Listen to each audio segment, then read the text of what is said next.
Aujourd'hui, cette visite-là, c'est une visite aux enjeux géostratégiques énormes dans le sens effectivement, parce que la Russie fait face à une guerre aussi très coûteuse avec l'Ukraine. Donc il faut trouver les débouchés nécessaires et les moyens nécessaires pour effectivement supporter le coût de la guerre, parce que face à l'OTAN, ce n'est évidemment pas cette guerre-là, parce que c'est une guerre très coûteuse qui demande suffisamment de moyens matériels, humains et encore des ressources. Donc aujourd'hui, la visite de Lavrov, en poste depuis 20 ans à la tête de la diplomatie russe, qui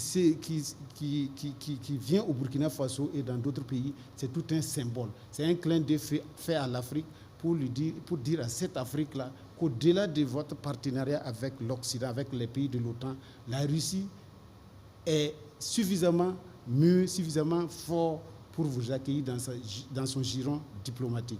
Vous voyez que, de toute façon, ça vient une fois de plus prouver que l'Afrique est un continent qui a de l'avenir.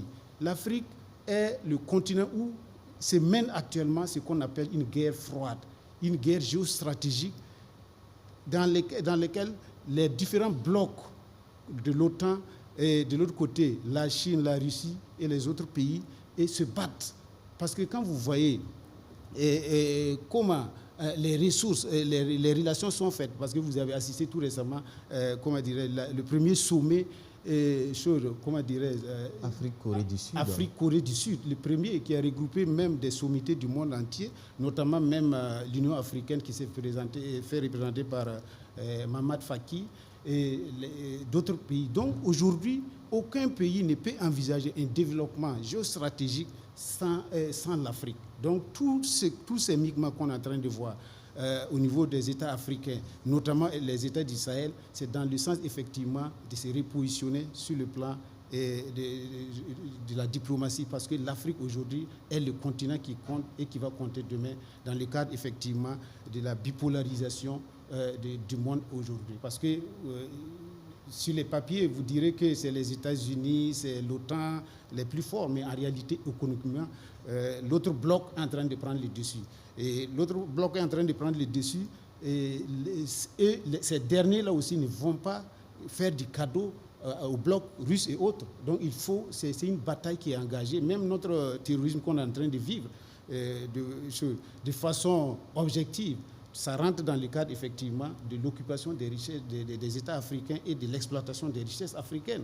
Donc il faut avoir le courage de le dire. L'Afrique aujourd'hui en position de force. Maintenant, ce que les États africains doivent éviter, c'est de sauter pieds et mains liés pour aller chez un partenaire sans autant négocier la contrepartie. Il ne faut plus que nous retombions dans les mêmes erreurs de 1947-48 jusqu'aux indépendances. Il faut que l'Afrique puisse effectivement négocier d'égal à égal pour mettre au devant les intérêts de ces populations. Parce qu'aujourd'hui, c'est mal vu et mal compris que les États africains qui regorgent suffisamment de moyens, de ressources naturelles, les premiers pays riches, gâtés par la nature entre griffes, se retrouvent les pays les plus misérables, les pays qui n'arrivent même pas à assurer le minimum vital à leur population ou un système sanitaire adéquat pour les populations. Donc aujourd'hui, il est évident que cette diplomatie russe est en offensive, mais il faut que les États africains, aujourd'hui, surtout les pays de l'AES qui ont eu le courage